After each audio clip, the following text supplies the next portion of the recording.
Innal hamdalillah nahmaduhu wa nasta'inuhu wa nastaghfiruh wa na'udzu billahi min shururi anfusina wa min sayyiati a'malina may yahdihillahu fala mudhillalah wa may yudlil fala hadiyalah wa asyhadu an la ilaha illallah wahdahu la syarikalah wa asyhadu anna Muhammadan abduhu wa rasuluhu alladzi la nabiyya ba'dah amma ba'du.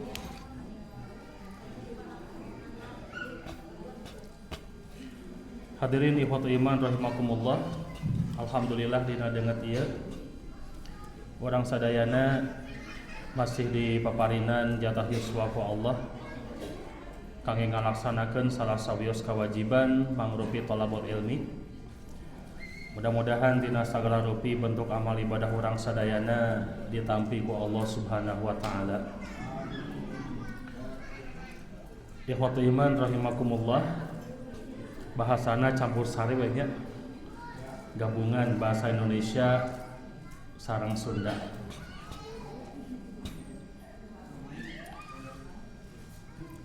Insyaallah untuk pembahasan sekarang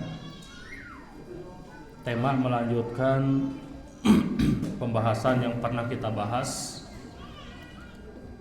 yaitu tentang strategi iblis dalam menghancurkan manusia. Dulu pernah dibahas tentang istilah talbisul iblis ya. Masih ingat ya? Talbisul iblis, strategi iblis untuk menghancurkan manusia. Di mana pada saat itu iblis mendengar bahwa Allah akan menurunkan nabi plus rasul yang terakhir. Pada saat itulah tersebit dalam benak Raja Iblis bahwa tidaklah Allah menurunkan nabi dan rasul yang terakhir kecuali syariat akan disempurnakan. Maka pada saat itulah Raja Iblis mengundang seluruh iblis di alam jagat raya untuk mengadakan acara muktamar. Ya gitu kan hadisnya ya, udah dijelaskan ini ya. Jadi muktamar itu bukan di Persis, bukan di NU ya, bukan di beberapa jamiah. Iblis juga mengadakan muktamar. Tema besarnya talbisul iblis.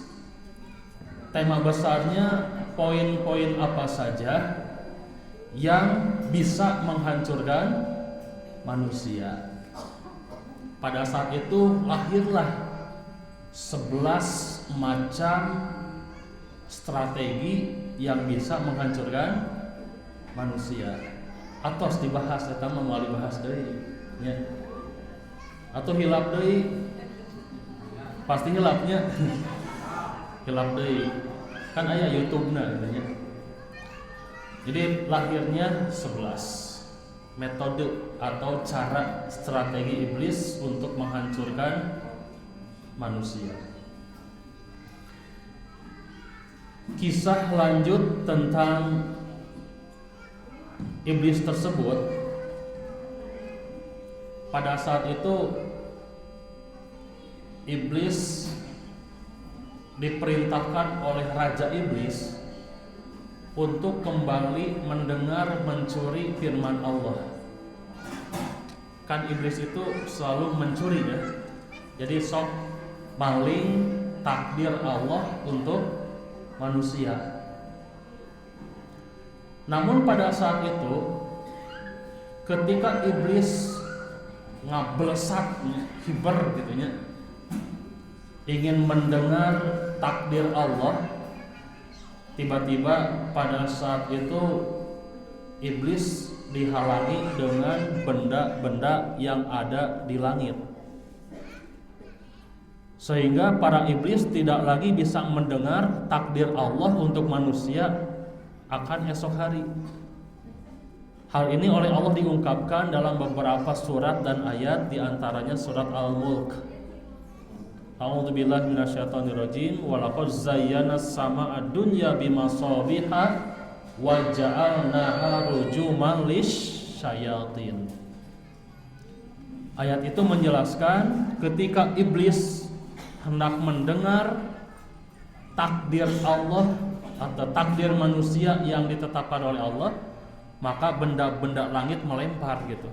Jadi dibaledogan ku benda-benda langit sampai pada saat itu iblisnya kalalabur. Jadi tidak tahu lagi apa takdir manusia. Jadi itu bisa deui mencuri pendengaran. Ini jadi dalil kalau ada orang yang mencuri-curi pendengaran kita, baledog we gitu kan. Katanya eta teh setan nya gitu. Pada saat itu iblis yang balik lagi, yang ingin mencuri pendengaran dari takdir, balik lagi laporan ke Raja Iblis. Setelah laporan ke Raja Iblis, pada saat ini kami tidak lagi bisa mencuri takdir manusia yang ditetapkan oleh Allah. Dikarenakan benda-benda langit sekarang gini hidup dan melempar kami, begitu. Maka Raja Iblis berinisiatif. Wah, hebatnya.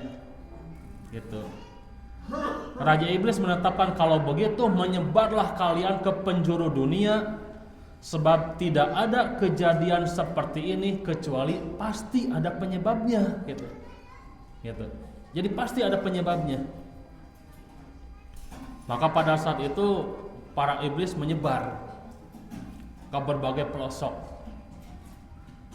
Ada iblis yang pada saat itu dalam riwayat Imam Ahmad, iblis khusus yang tinggal di Turki, di Yaman.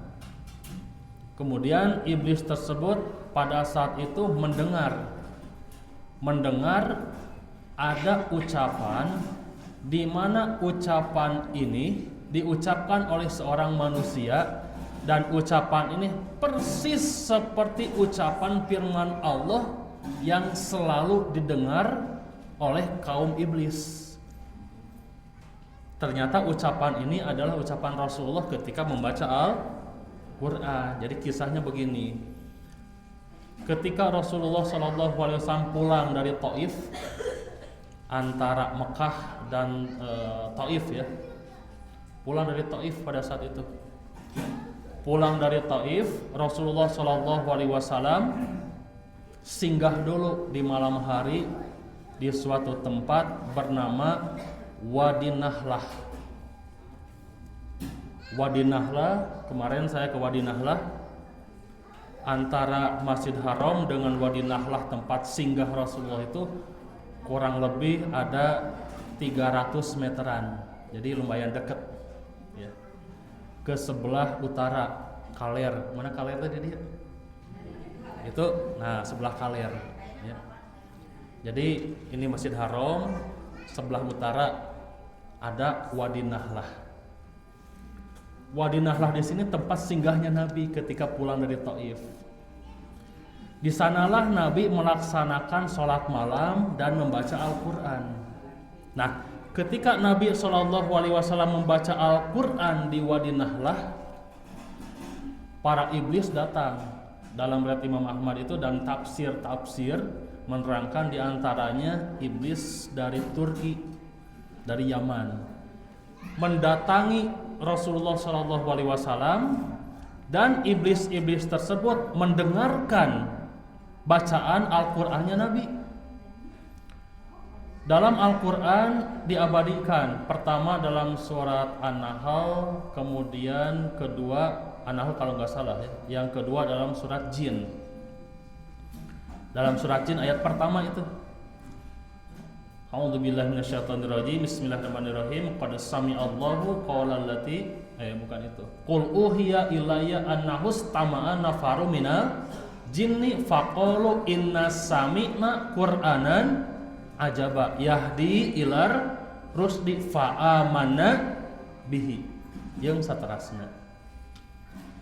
Jin, iblis ketika mendengar bacaan ayat Al-Quran yang dibacakan oleh Nabi, iblis pada saat itu berkeyakinan ini bukan ucapan manusia, sebab kata-katanya sama persis seperti yang sering aku dengar ketika Allah Subhanahu wa taala akan menetapkan suatu takdir untuk manusia.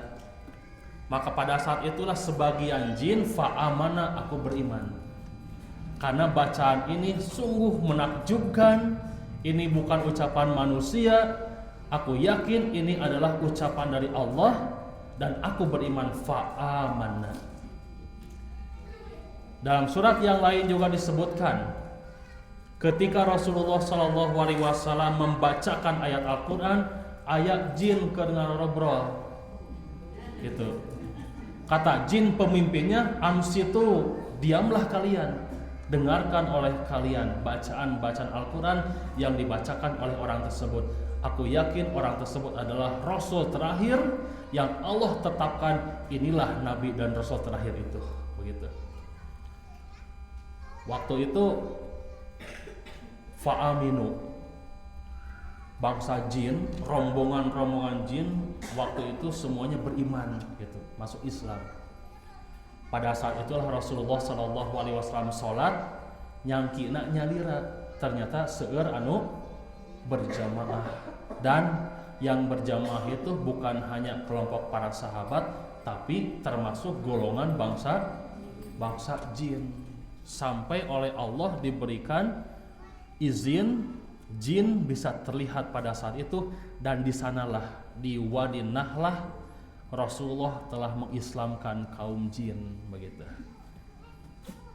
Jadi katinggal tah jin teh diizinan ku Allah.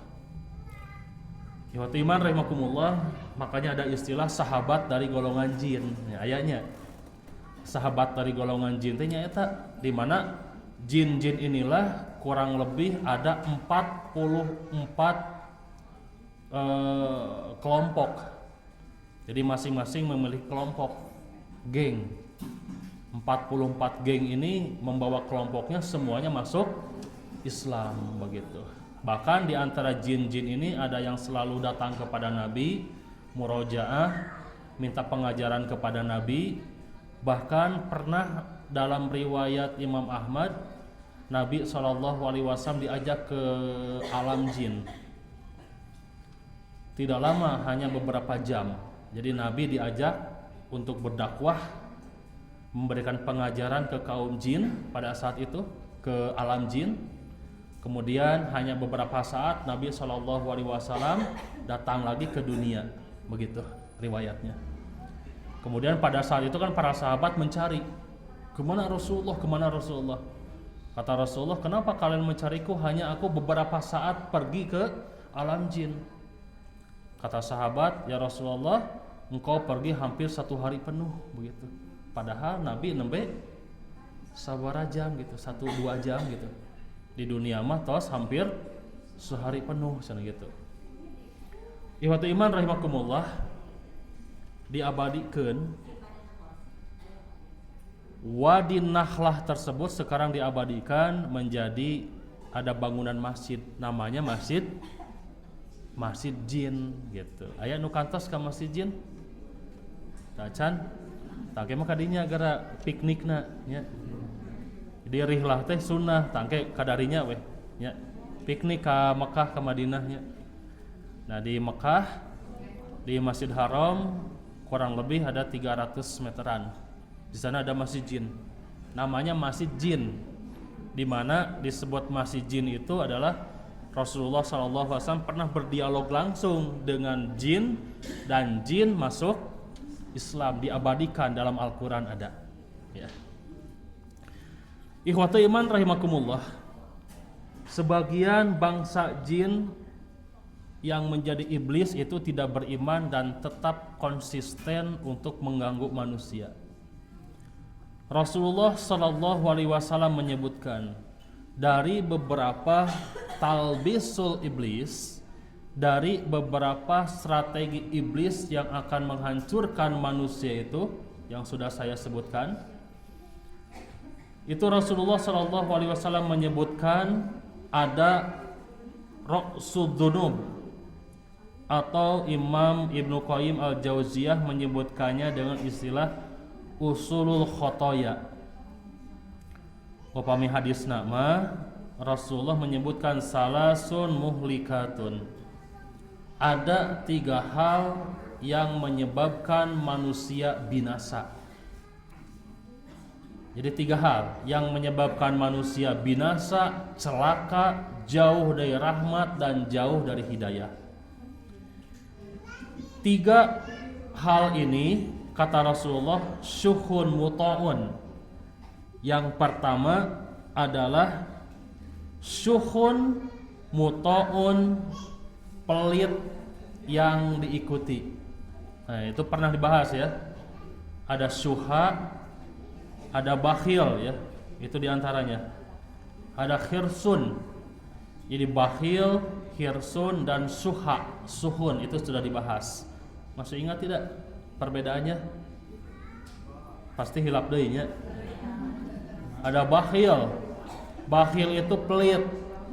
Ya. Pelit, keket mengkene, cap jahe, buntut kasiran, merek hese. Naon deui? Cap jahe ya, gitu. Itu sebut dengan bakhil. Maka yang bakhil itu, yang pelit itu musuh Allah dan saudaranya setan. Itu kata Rasulullah. Tingkatan level yang tertinggi kedua setelah bakhil adalah hirsun. Hirsun itu merupakan pelit disertai rakus. Nya pelit, nya hawak. Gitu tah. Nya pelit, nya hawak. Al-Qur'an menyebutkannya dengan istilah hirsun namanya. Ada level yang paling parah, level yang ketiga, yaitu suha. Ya. Suha. Suha itu nya pelit, nya rakus. Jangankan pelit kepada orang lain, kepada diri sendiri pun pelit, gitu. Itulah namanya suha. Duit loba, awak jag-jag sehat, tapi da alim sodakoh, alim ibadah haji, alim umroh. Jangankan untuk sodakoh, dia sakit pun tidak mau ke dokter dengan alasan sieun ngaluarkeun duit. Nah, itulah yang disebut dengan suha, namanya bahaya ini ya. Maka Rasulullah menyatakan kalau ada orang yang memiliki hirsun apalagi suha, muhlikat, binasalah dia karena sudah masuk perangkap iblis, perangkap setan begitu. Jadi ini yang pertama, syuhun muta'un, rasa pelit. 2, wahawan muttaba'un. Yang kedua kata Nabi, hawa nafsu yang diikuti begitu. Nuturkeun hawa nafsu tanpa ada filter begitu. Dan yang ketiga, wa ijabul mar'i binafsihi, merasa ujub, takabur, sombong. 3 hal ini Imam Ibnu Qayyim al-Jauziyah menyimpulkan dalam kitabnya Usulul Khotoya kulluha salasatun. Usulul khotoya disebutnya juga usul, puncaknya kesalahan atau puncaknya dosa. Jadi puncak dosa itu 3 begitu. Kalau kita memiliki 3 macam ini, maka akan melahirkan dosa-dosa yang lainnya begitu. Kita memiliki dosa-dosa yang lainnya itu gara-gara telah memiliki 3 yang ini, kuncinya, kunci dosa, puncak dosa. Imam Ibnu Qayyim menyebutkan dari hadis Nabi dan menyimpulkan yang pertama al-kibru, yang tadi sombong, kalimat sombong. Sombong itu batarul haq wa ghamtunas. Sombong itu menolak terhadap kebenaran dan menyepelekan, menganggap remeh kepada manusia. Itulah yang disebut dengan sombong. Abu Bakar pernah berkata, "Ya Rasulullah, aku suka memakai pakaian yang bagus, yang baik, yang indah. Apakah aku termasuk yang sombong?" Kata Nabi, "Tidak, bukan itu. Itu bukan sombong. Sombong itu batarul haq, menolak terhadap kebenaran. Itu sudah jelas benarnya, tapi ditolak oleh kita. Dan kita menyepelekan manusia, siapa lo?" gitu kan? Nah itulah orang yang sombong. Kata Imam Ibnu Qayyim al-Jauziyah, huwa alladzi sara iblisu ila ma asarahu. Kesombongan itu dapat membinasakan, penyebab gara-gara iblis dikeluarkan di surga gitu.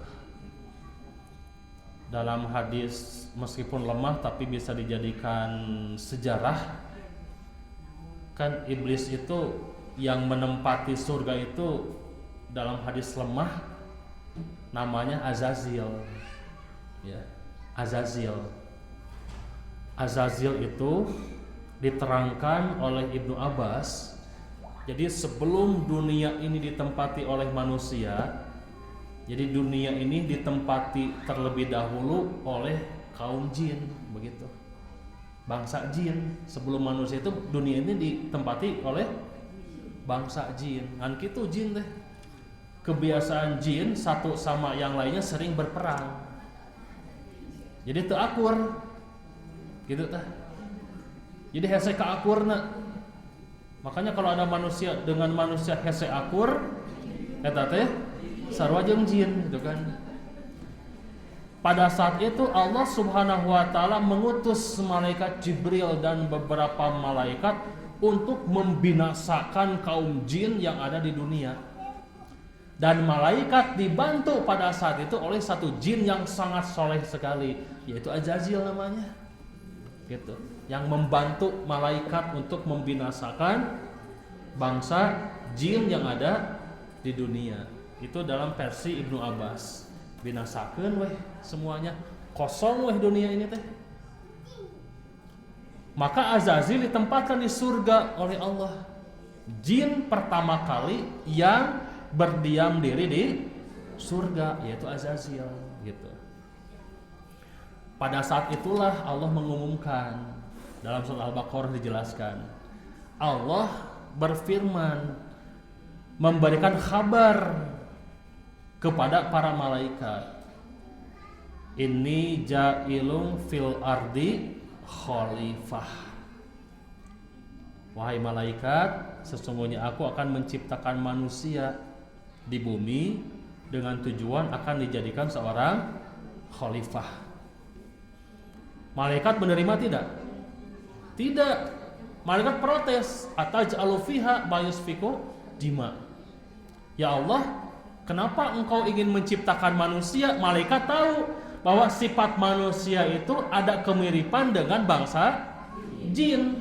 Makanya malaikat menjawab, ya Allah, kenapa engkau akan menciptakan manusia? Padahal manusia itu senantiasa untuk berselisih, suka berperang, suka mengocorkan darah, sama seperti jin begitu. Kenapa engkau ingin menciptakan manusia begitu? Apakah tidak cukup kami bertasbih kepadamu? Itu kan kalimatnya. Wa nuqaddisulah, dan kami selalu memahasucikanmu, apakah tidak cukup? Jawaban Allah, inni a'lamu wa antum la ta'lamun. Aku lebih mengetahui bahwa sifat manusia itu setengahnya sebagainya memiliki dari sifatnya malaikat begitu.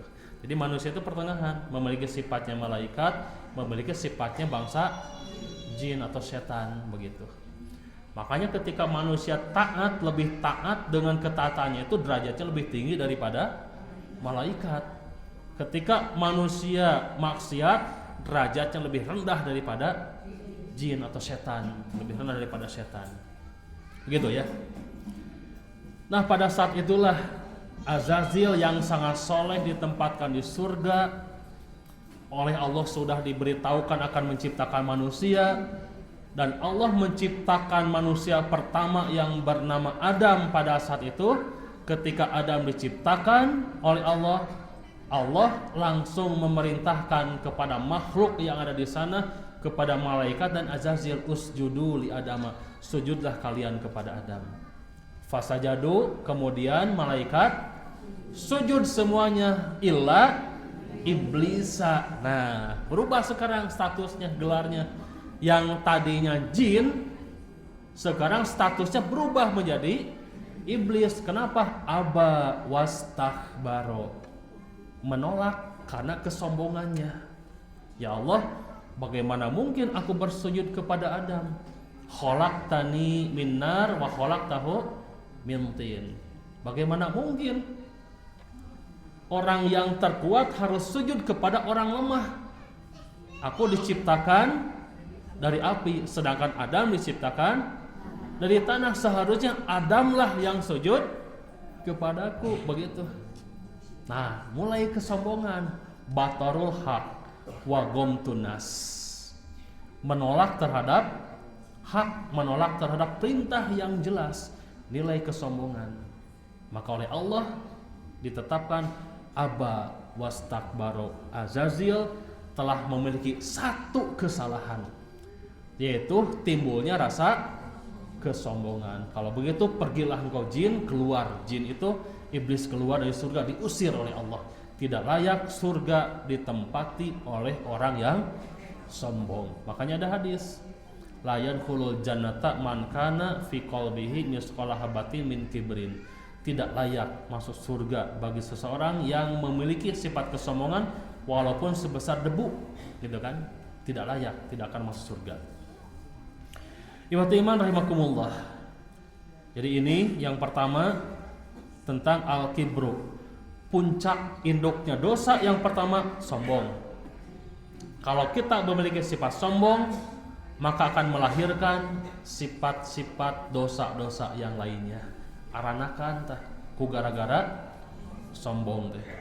Apa pemicu sombong? Banyak. Imam Ibnu Qayyim menjelaskan pemicu sombong itu diantaranya kekayaan. Ya. Dulu sebelum kaya mah biasa aja, tapi geus beunghan mah rada tanggahnya, gitu tah. Gara-gara naon? Harta. Rada tanggah ya. Dulu biasa-biasa, ayeuna geus ngajabat mah rada tanggah ya. Ngajabat jadi RT, jadi RW, jadi lurah, jadi camat, rada tanggah ayeuna mah hoyong dirojok beuheung gitu. Gitu. Itulah pemicu kesombongan, kecantikan, kegantengan, kepintaran, dan yang lainnya. Itu pemicu-pemicu kesombongan. Hati-hati, lamun sombong ku Allah dicabut berkahna. Ya, orang kaya sombong dicabut berkahna. Begitu. Yang kedua, puncak dosa yang akan melahirkan dosa-dosa yang lainnya adalah hasud. Gitu. Hasad. Hasud itu kata Imam Ibnu Qayyim alladzi jarabnu adama ala akhihi. Hasud itu merupakan salah satu perbuatan yang membinasakan salah satu anaknya Nabi Adam kepada saudaranya. Siapa? Qabil ka Habil, gitu. Gara-gara hasud kan? Hasud yang pertama, Qabil tidak menerima bahwa Habil dinikahkan dengan wanita saudaranya yang lebih cantik, lebih putih, lebih bersih, yang bernama Iklimah. Ini jadi sunatullah, laki-laki senang wanita putih, cantik, glowing, herang, bahenol, nyacas, caang, bodas, gitu kan, komplit aja. Itu normal.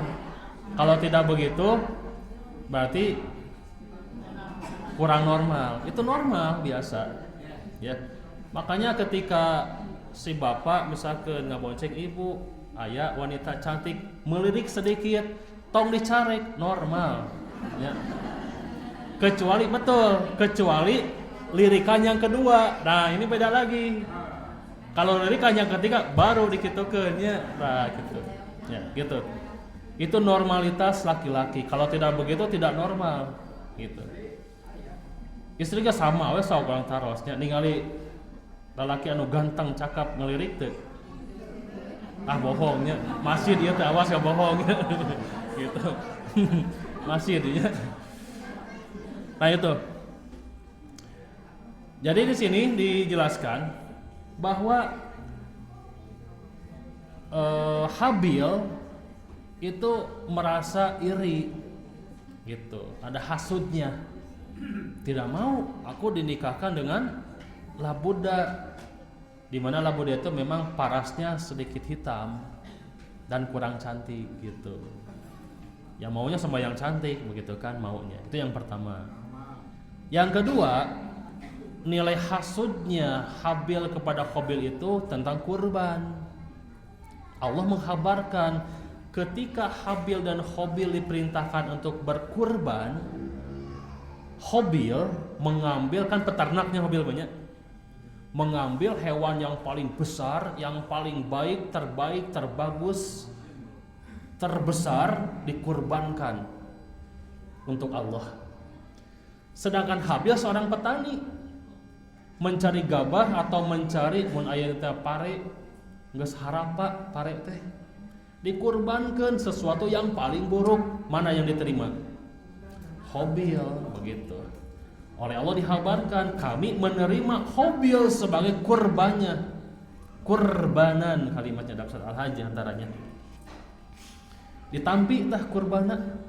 Sedangkan Habil ditolak. Akhirnya timbullah rasa hasud.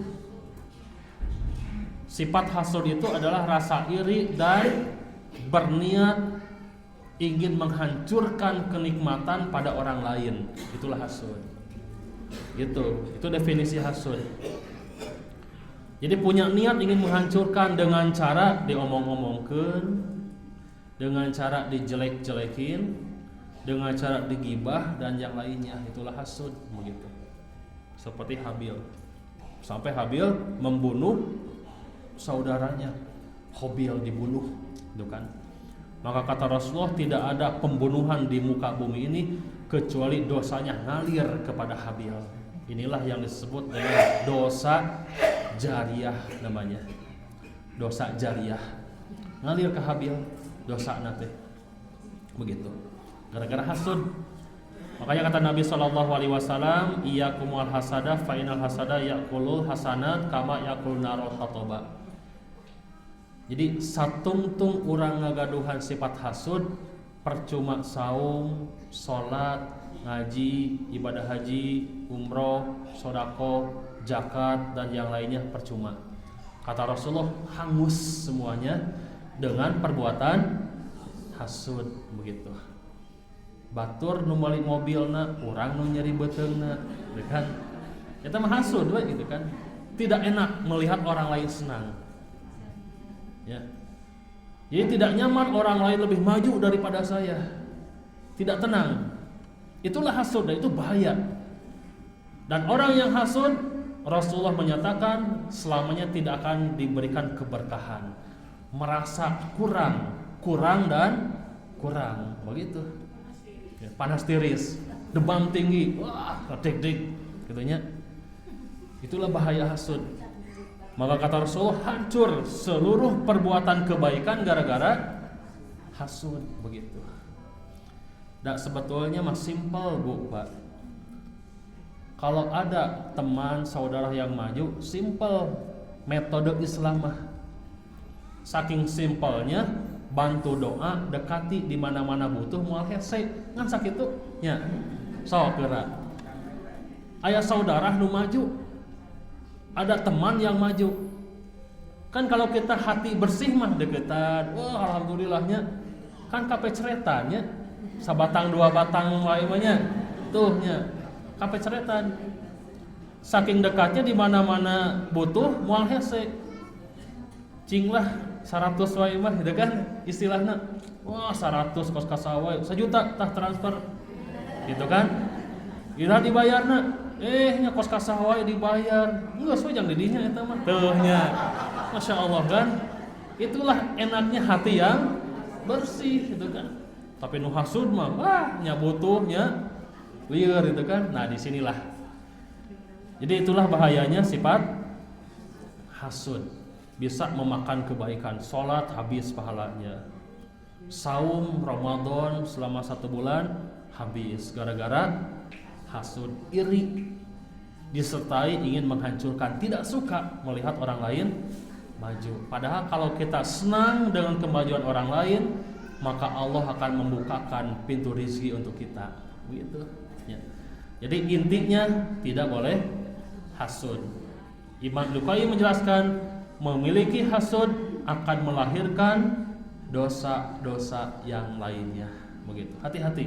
Ini puncaknya, kunci yang kedua. 1 sombong, 2 hasud. Yang ketiga, yang tadi al-hirsu, gitu. Al-hirsu, rakus, pelit disertai rakus, gitu. Yang pelitnya rakus.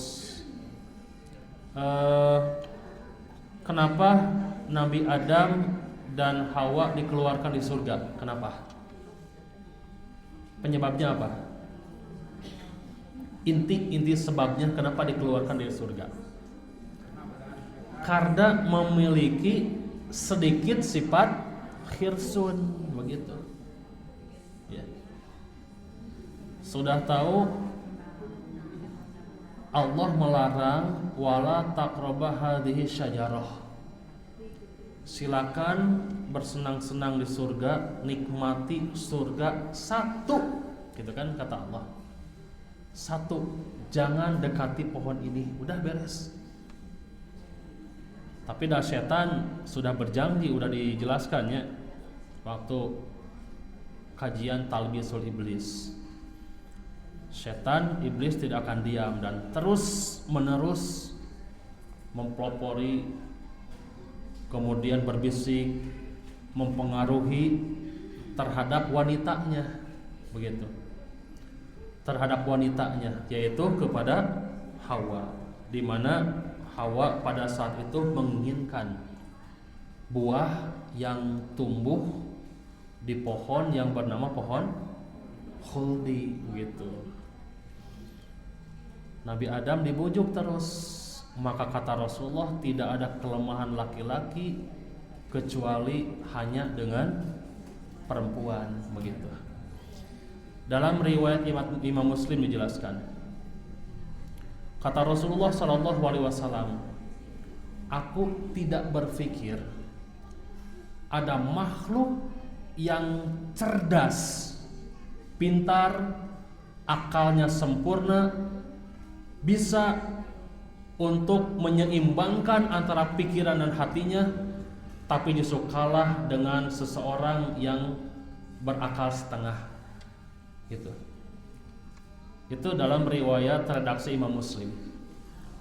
Jadi tidak aku pikirkan kenapa ada makhluk yang sempurna akalnya, hatinya, agamanya, kecerdasannya, kepintarannya sempurna, tapi kalah dengan orang yang setengah akal. Bu, ingat gelar setengah akalnya saha? Ya, ini semua, ya. Jadi gelar kaum perempuan itu adalah nisful akli, setengah akal, gitu. Itu gelar bagi perempuan. Jadi setengah akalnya perempuan itu. Kata Rasulullah SAW, maksudnya seorang suami laki-laki tidak akan kalah kecuali oleh seorang perempuan, oleh istrinya, gitu. Sama seperti Nabi Adam, ya, ilmunya sudah sempurna. Wa allama kan kalimatnya wa allama adama asma, ya.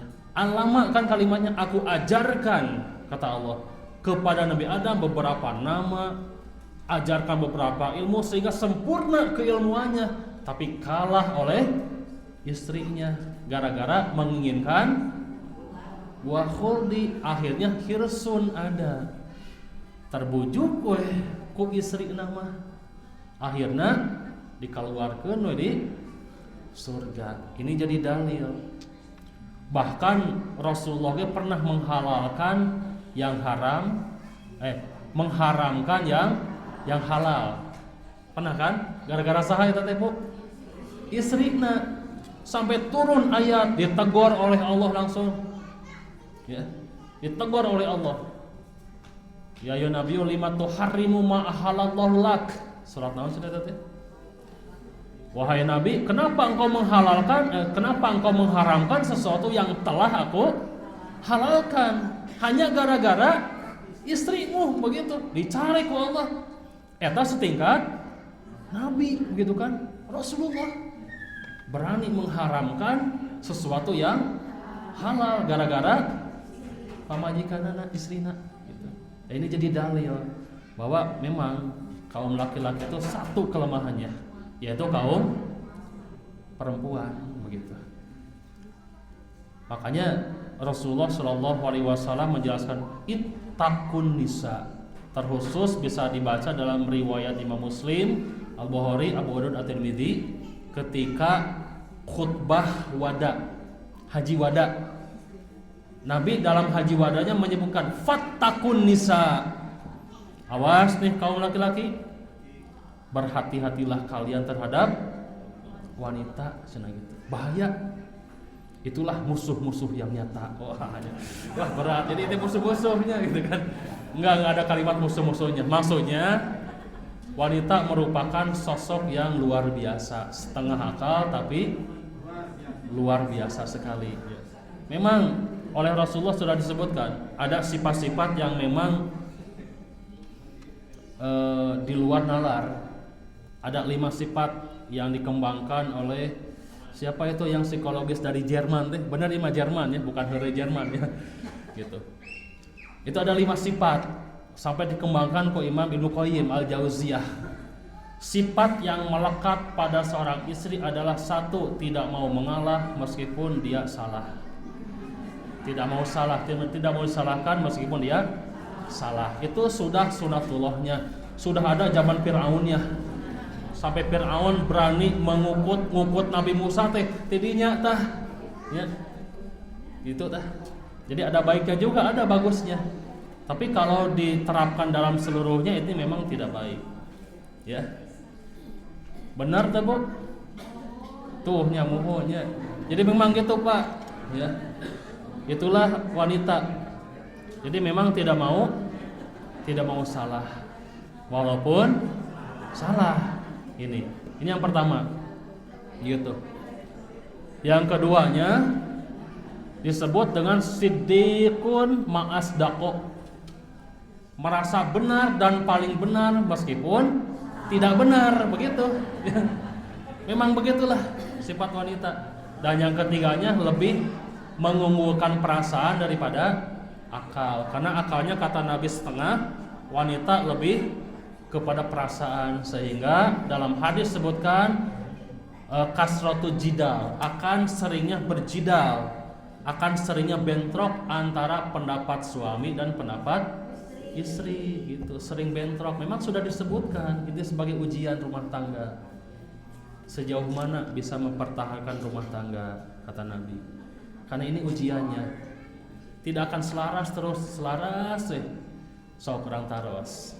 Ibu yang bapak suami istri selamanya satu pendapat, tidak lurus satu pendapat selamanya gitu, tidak, mustahil.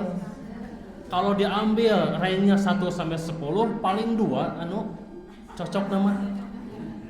Lamun teu balanja liburan, eta nu cocok teh gitu kan.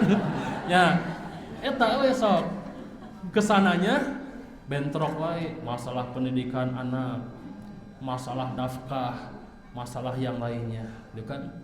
Sampai Rasulullah kan menyebutkan ada imro'atun yazurruhu finnar. Awas. Ada seorang istri yang menggusur keluarganya ke dalam api neraka. Gara-gara saha eta? Tuh nya istri deui. Ngagusur karena sedena neraka. Lima ya Rasulullah. Kenapa wahai Rasulullah seorang istri bisa menggusur keluarganya ke neraka? Itu karena seorang istri telah menyekat, memutuskan hubungan suami anaknya dengan orang tuanya, gitu. Gitu tah. Si suami jeung orang tuana teh renggang silaturahimna teh gara-gara saha? Istri deui. Memang gitulah dalam hadis sebutkan. Begitu. Istri gitu kan. Awas ya zurruhu gitu kan. Nyeret kalimatnya juga. Tapi banyak hadis-hadis tentang keunggulan istri, banyak. Seperti mar'ah as-solihah. Kata Nabi SAW, tidak ada seseorang yang paling bahagia di dunia dan di akhirat kecuali seorang suami yang memiliki istri yang solehah. Udah, inilah permata yang terindah, seperti jamaah di sini ya, insya Allah ya, gitu. Ya. Ada berapa persen? Ya. Dari 1 sampai 10 ada berapa orang? 1% mungkin. Enggak semuanya, insya Allah ya. Begitu. Jadi memang unik begitu kan. Kalau saya baca buku, kalau dipersentasekan 1 sampai 100, 99,9999 itu membahas tentang perempuan semua. Jarang membahas laki-laki. So, ayah Didi anu kantos baca buku tentang laki-laki. Gayanya rata-rata tentang perempuan wae, tarbiyatun nisa, pendidikan perempuan. Perempuan adalah atau ibu merupakan pendidik pertama bagi anak-anaknya, perempuan lagi. Perempuan 100 tokoh perempuan terhebat. Ada laki-laki 100 tokoh laki-laki? Tidak ada. Ada juga pemimpin kan? Jadi perempuan dalam kitab-kitab juga dibahas tentang perempuan. Dalam kitab fikih Rasulullah dalam hadis-hadisnya yang disusun oleh para ulama khusus bab tentang perempuan. Jadi seueur. Jadi itulah uniknya. Maka perempuan itu menjadi dua mata sisi pedang istilahnya. Bisa mencelakakan, bisa membuat selamat begitu ya.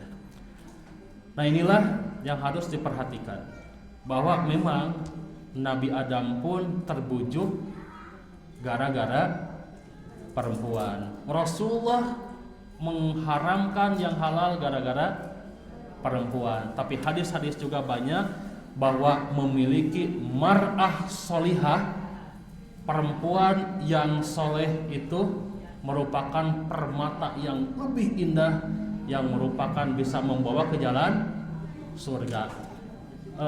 Ayat satu hadis bu, pernah mendengar hadis ada orang tua yang masuk surga gara-gara ketaatan istri ke suaminya? Pernah mendengar dari situ? Kalau pernah mau dibahasnya atau sesuai gitu kan? Itu uniknya perempuan juga itu. Jadi kisahnya ada seorang sahabat yang akan melaksanakan perang gitu kan, beramanat gitu. Selama aku belum pulang, diamlah di rumah begitu. Kemudian pada saat itu datang kabar bapaknya sakit. Ingin menengoknya tapi teringat amanat suaminya untuk tidak keluar rumah karena kondisi pada saat itu kan masih rawan kalau keluar rumah begitu. Kendaraan belum ada, jalan masih banyak yang jaraknya jauh, kemudian masih banyak begal gitu. Suaminya khawatir, diam aja di rumah sebelum kakang pulang begitu ya istilahnya. Sampai pada saat itu bapaknya meninggal dan si anaknya tersebut belum menengok bapaknya sampai meninggal gara-gara mentaati kepada suaminya. Ringkas hadis ini, Rasulullah SAW tahu akan keadaan perempuan ini. Kemudian Rasulullah berkata, kabarkanlah kepada perempuan tersebut bahwa bapaknya telah masuk surga gara-gara ketaatan anaknya kepada suaminya begitu.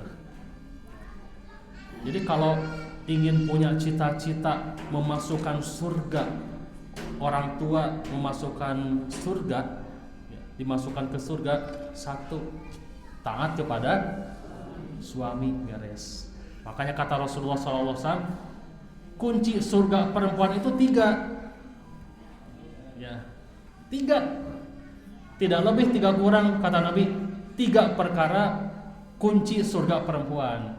Namun bu, 1 pernah dijelaskan temu kaya tuh terakhir pertama.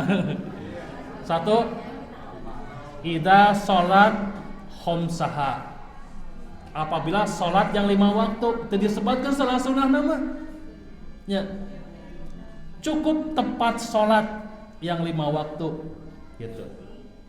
Yang kedua, wasomat syahroha, kata Nabi, saum di bulan Ramadan gitu. wa ata'at farjaha.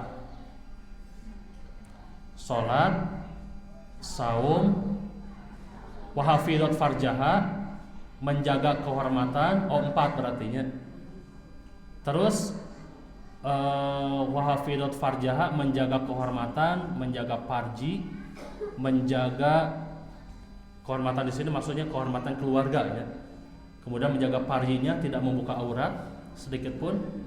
Kemudian menjaga agar pandangan orang lain bisa menunduk, maksudnya tidak tabaruj. Yang keempat, wa ata'at zaujaha, dan taat kepada suaminya, begitu. Tidak lebih tidak kurang, hanya segitu aja. Maka kata Nabi, wanita yang bisa mengerjakan sholat, saum, menjaga kehormatan, dan taat kepada suami, kata Nabi, silakan masuk surga, bebas pilih dari 8 pintu surga, mau pintu yang manapun silakan bebas, begitu ya. Wah, kerennya, keren sekali gitu kan. Beda dengan suami, wah syaratnya teh penuh ya, banyak sekali syaratnya. Sampai saking beratnya seorang suami itu ketika suami memiliki sifat dayus. Tahu dayus? Dayus teh seperti ini kata Nabi apa? Cuek, apatis, melihat istri teu salat kitu naon ataupun kemadinya we. Da urangnya tara salat gitu kan. Istri tidak pakai kerudung, didiamin.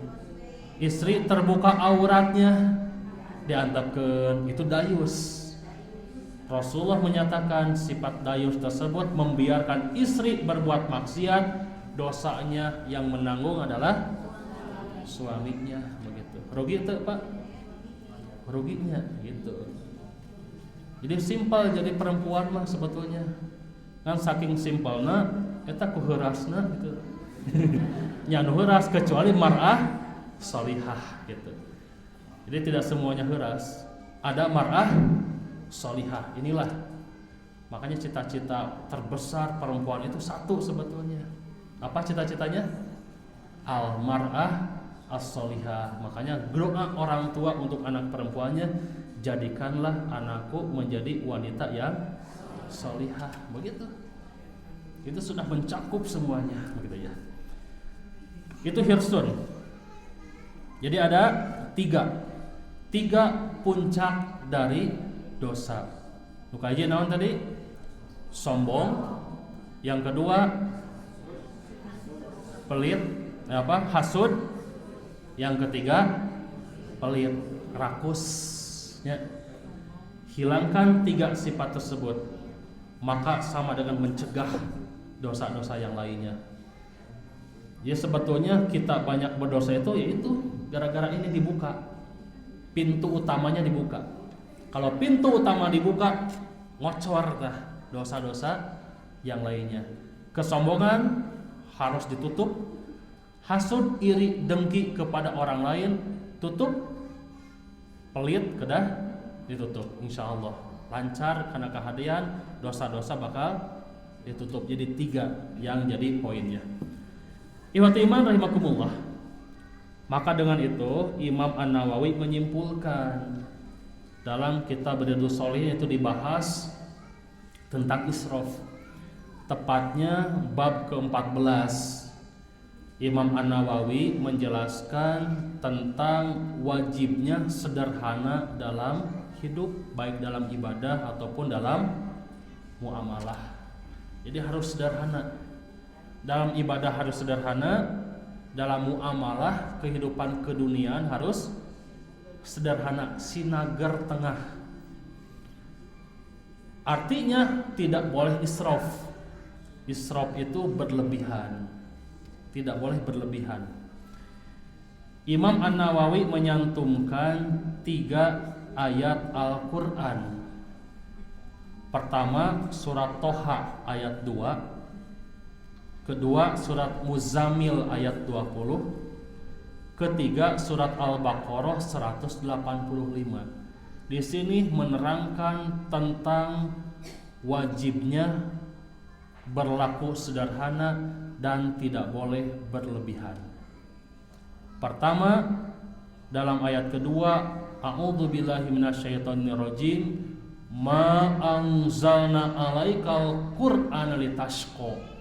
Yang pertama Allah menyatakan kami tidak menurunkan ayat Al-Qur'an dengan tujuan untuk memberatkan, tidak, kata Allah. Justru kami menurunkan Al-Qur'an itu untuk memudahkan. Jadi tidak ada kemudahan kecuali dengan Al-Qur'an. Seseorang mencari solusi hidup dengan cara mencari harta dan mengabaikan Al-Qur'an. Dalam hadis disebutkan itu bukan mencari solusi, tapi menambah masalah, begitu. Karena pikiran teh ada uang, semua urusan beres. Benar tidak? Salah kaprah, begitu. Ya. Salah, lepat bisa.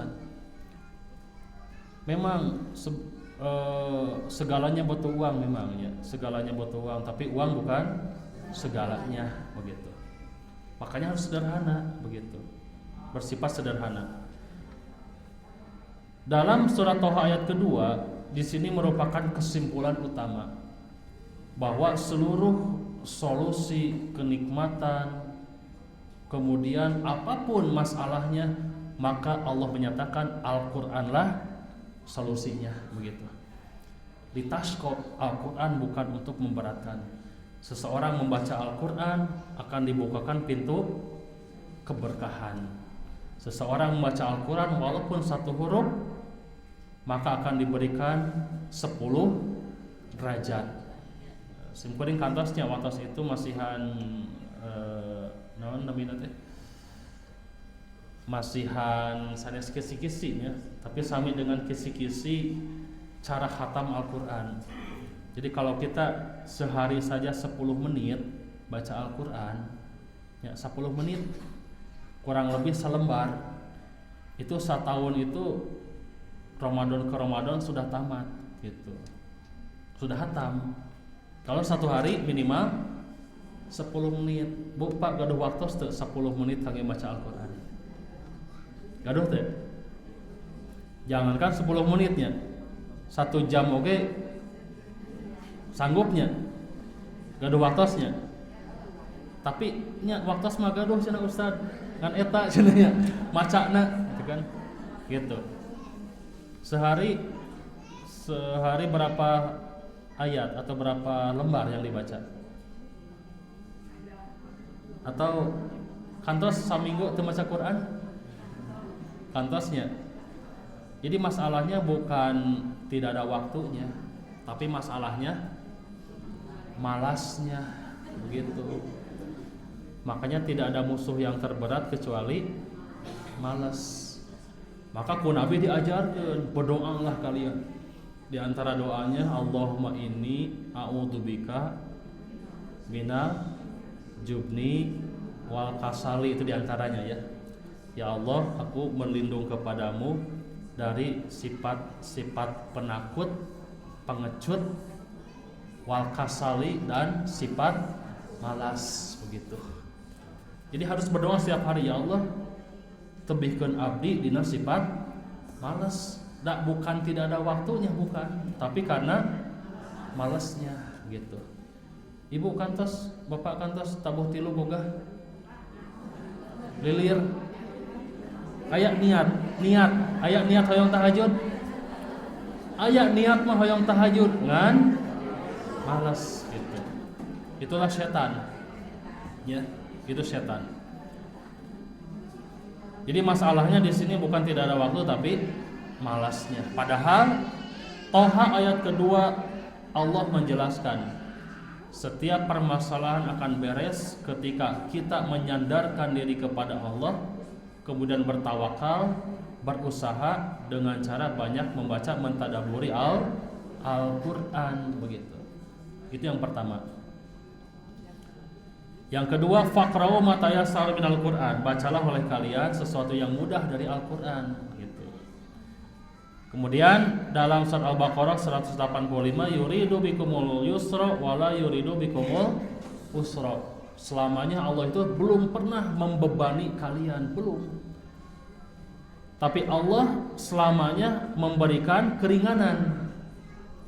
Maka dalam beberapa ayat Al-Quran Allah menjelaskan, kemudian Rasulullah menjelaskan, tidak ada satu manusia pun yang diberikan ujian melebihi kemampuan dirinya, begitu.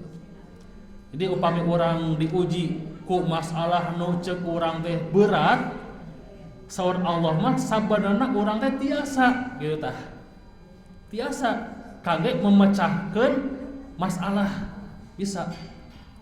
Hanya kita merasa berat. Kenapa merasa berat? Karena jauh dengan Al-Quran, gitu masalahnya. Jadi bukan masalahnya yang berat, bukan, tapi karena jauhnya kita dengan Al-Quran, begitu. Ini masalahnya. Ya Allah sudah menetapkan tidak ada ujian yang melebihi kapasitas kemampuan kita, tidak. Kalau kemampuan kita misalkan 40%, Allah itu menguji di bawah 40%. Jadi ujian kita itu 30% maksimal. Gitu. Maksimal 30%. Wah, bingung, banyak hutang misalkan ke sana kemari. Belum bayaran ini, belum itu masalah, banyak sekali masalah. Allah menjawab, itu maksimal 30%. Potensi 10% sudah ada dan kita masih bisa untuk menjalankan. Jadi seberat apapun masalah kita, hakikatnya Allah memberitahukan kepada kita bisa untuk dijalankan, begitu. Satu caranya, dekatkan diri kita kepada Allah itu. Cuman di kita kebanyakan salah jalan. Mencari solusi itu dengan bekerja siang malam, gitu kan? Siang malam bekerja. Dari subuh terus aja kerja mencari uang. Yang akhirnya masalah belum selesai, dengan Allah jauh, cek Sunda mah cul dog tinggal gitu tah. Ka masjid tara masalah numpuk gitu tah.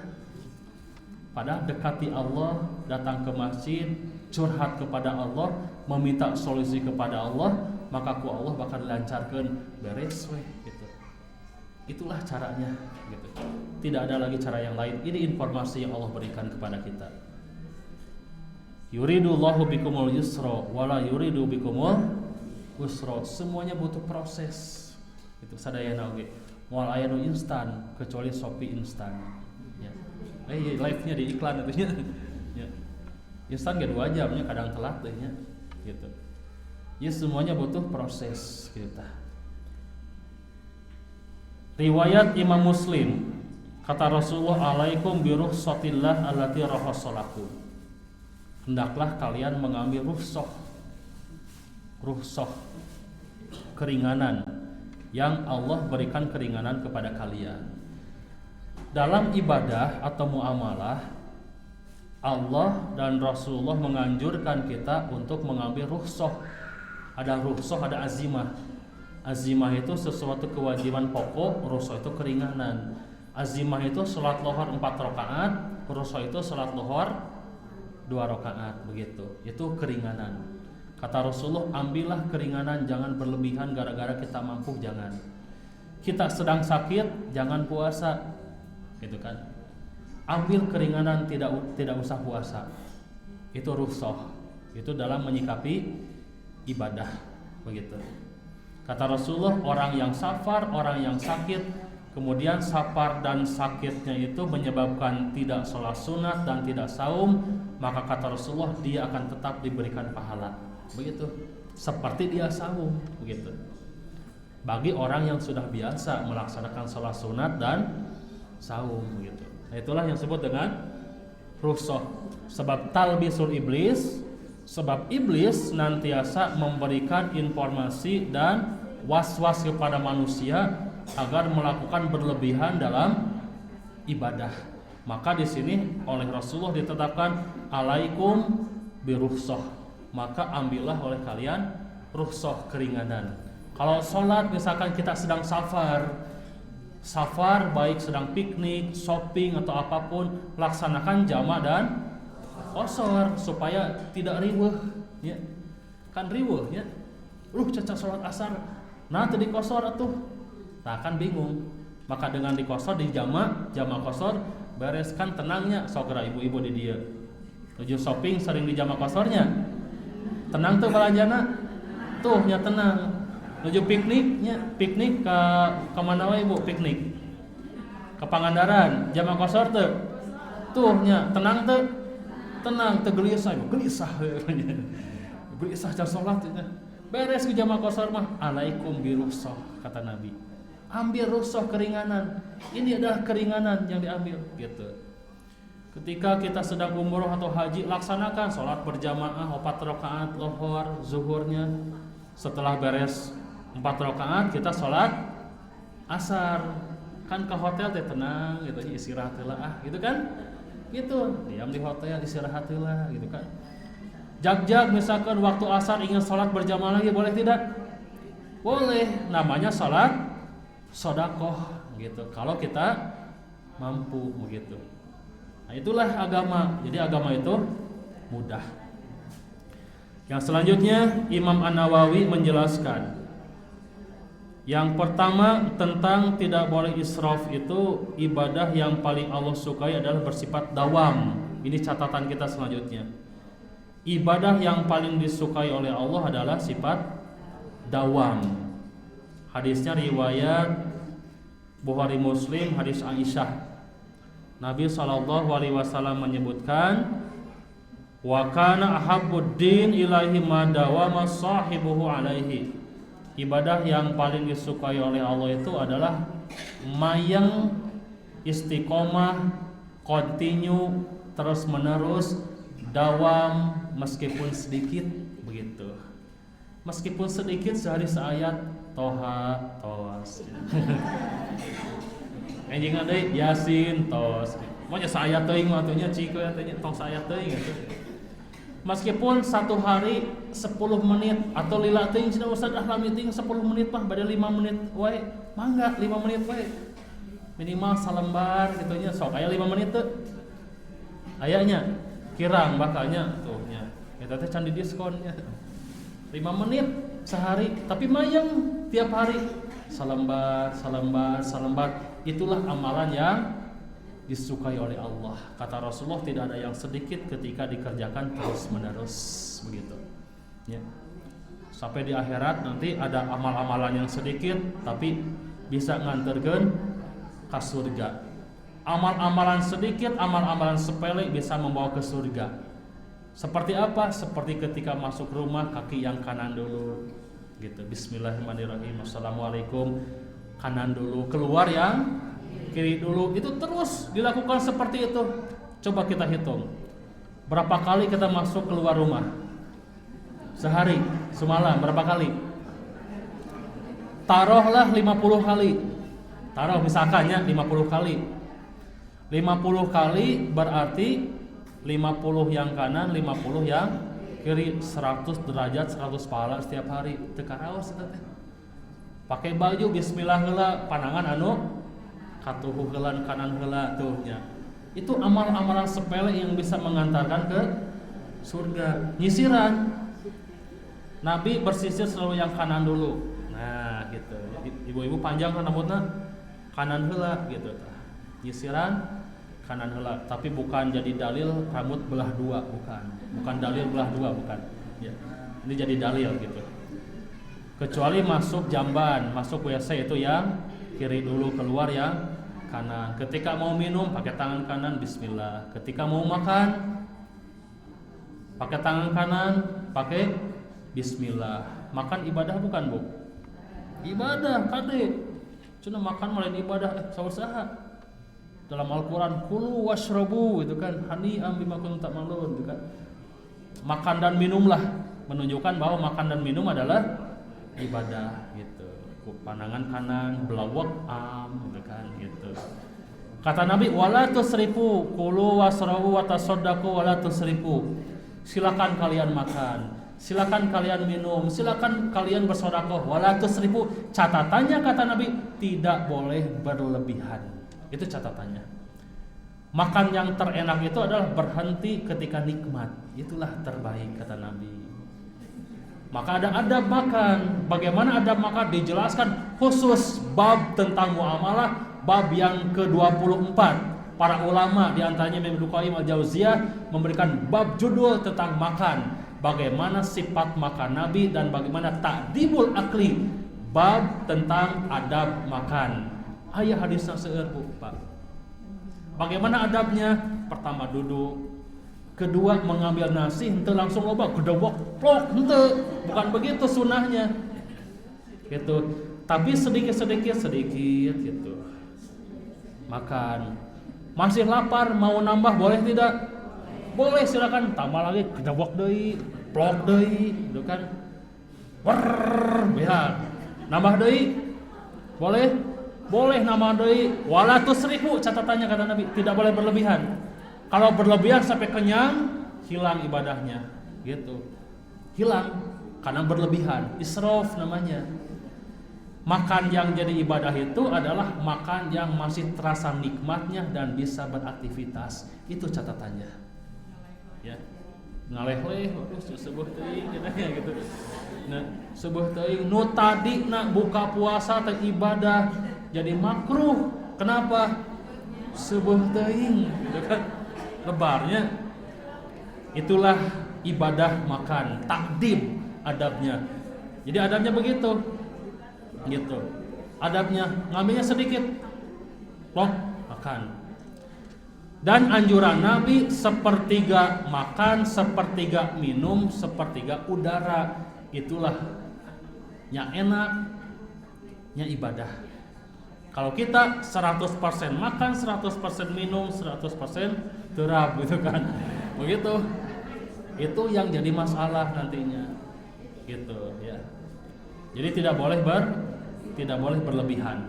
Jadi tidak boleh berlebihan terutama dalam makan gitu. Jadi makannya sedikit. Dan ketika kita sudah merasakan nikmat, kenyang sudah hilang, lapar sudah hilang, laparnya sudah hilang, tapi masih ingin menambah, kata Nabi, berhentilah di sana. Maka itulah kenikmatan yang meninggalkan rasa, karena rasa adalah segalanya, begitu kan? Rasa simkuring pada naros. Bu, kantos makan bakso nikmat, kantos tuang nikmat, nikmatna nuju tuang nalika lapar keneh atanapi tos wareg. Tos wareg mah teu nikmat nya. Nya, duh nikmat ieu makan, nikmat. Sampai memuja-muji istri nu masakna kan gitu kan. Wah, bener nikmat pisan masakan istriku, nikmat, kedewok deui. Nikmat itu masih ada rasa lapar dan ingin menambah begitu ketika makannya. Itulah nikmat, kata Nabi. Berhenti di sana, cobian gara kantos nyobian gitu tah can. Aduh, cobian ayeuna namanya supados janten sunnah ya, janten ibadah. Cobian nikmat makan yang menjadi ibadah berhenti ketika laparnya hilang dan rasa ingin menambah. Nyandak sakedik berhenti kemudian minum. Itulah yang disebut dengan ibadah. Nikmat meninggalkan rasa, gitu kan? Meninggalkan rasa. Tapi upami ngedewok deui mah hilangnya nikmatannya. Hilang gitu kan. Gitu. Nah, ini adab begitu kan? Adab amalan-amalan yang sederhana tapi menyampaikan ke surga. Ikhwatul iman rahimakumullah.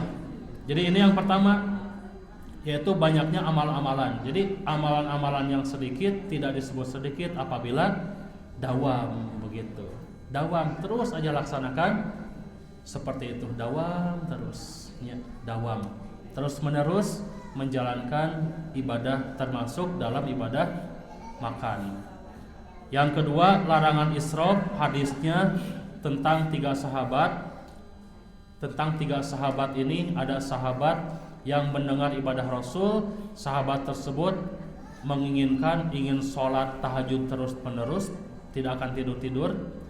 Yang kedua, ada sahabat yang akan saum terus menerus, tidak akan buka-buka. Yang ketiga, ada sahabat yang tidak akan mendekati wanita, tidak akan menikah, dan akan beribadah terus menerus. Kata Nabi, itu merupakan israf, berlebihan dalam ibadah. Oleh Nabi dilarang, tidak boleh seperti itu, sampai Nabi marah. aku yang paling takut kepada Allah. Aku sholat dan aku tidur. Aku saum dan aku buka, dan aku pun menikah dengan perempuan. Faman rogiba an sunnati falaysa minni. Kata Nabi, barang siapa yang benci terhadap tata cara ibadahku, maka bukan umatku. Artinya orang yang beribadah berlebihan itu termasuk perangkap iblis, begitu. Karena Rasul tidak mengajarkan seperti itu. Artinya Nabi mengajarkan ada hak-haknya. Wali jasadika hakkon, kata Nabi. Untuk jasadmu ada hak. Waktunya tidur ya tidur. Waktunya makan, makan. Waktunya ibadah, ibadah. Waktunya piknik, piknik. Sok gerak para piknik gitu kan. Kan eta teh ibadah begitu. Silakan, kata Nabi. Silakan. Semuanya ada haknya. Jalankan ibadah sesuai dengan haknya. Itulah prinsip agama. Jadi tidak boleh berlebihan. Itulah prinsip agama. Waktu pekerja, pekerja. Waktu mencari nafkah ya mencari nafkah, begitu. Jadi semuanya ada batasannya.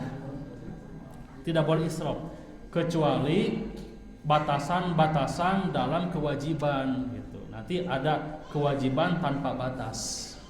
Kewajiban tanpa batas. Kewajiban tanpa batas contohnya apa, Bu, Pak?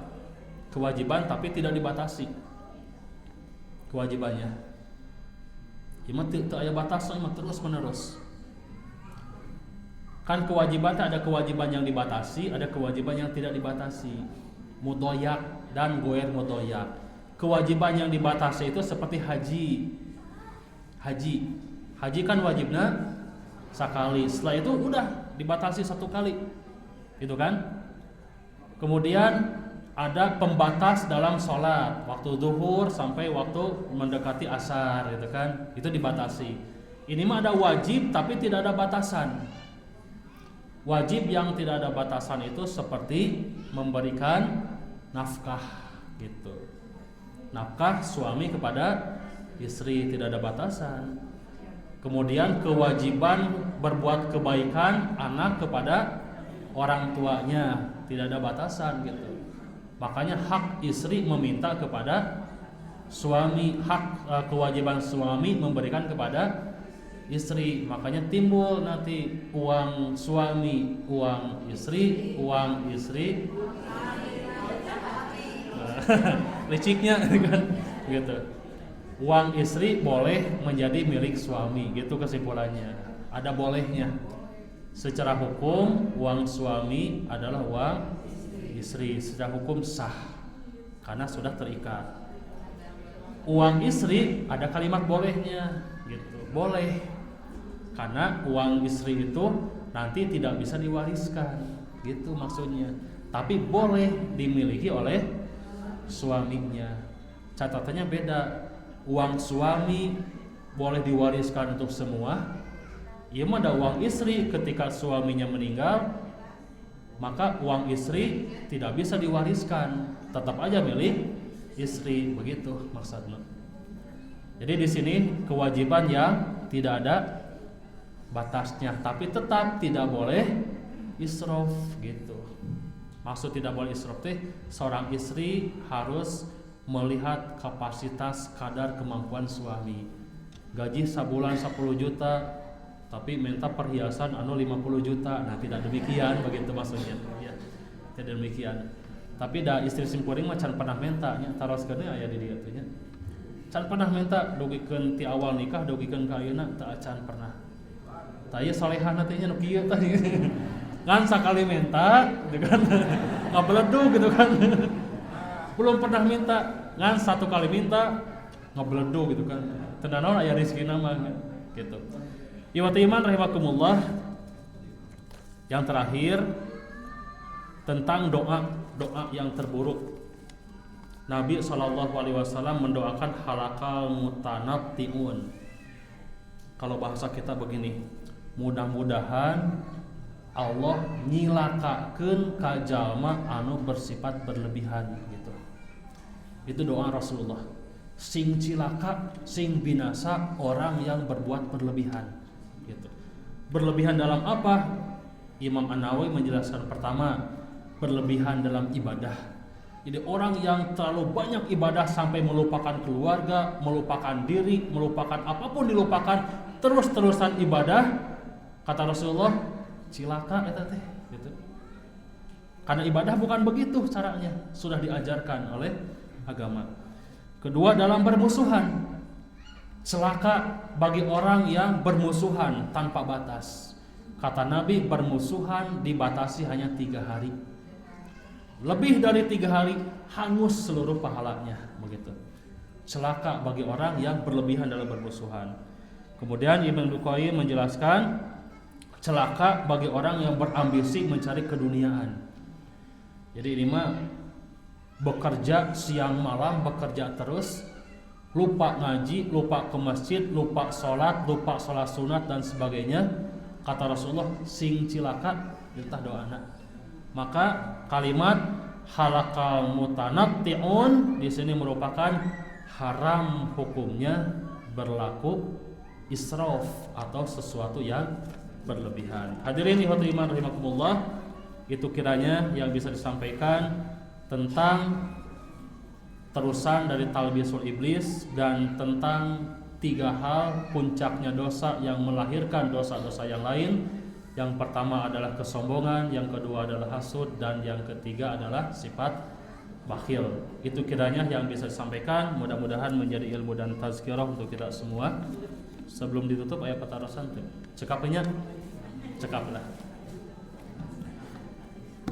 Eta anu tiasa diuningakeun, Rabbana atina fid dunya hasanah wa fil akhirati hasanah wa qina adzabannar.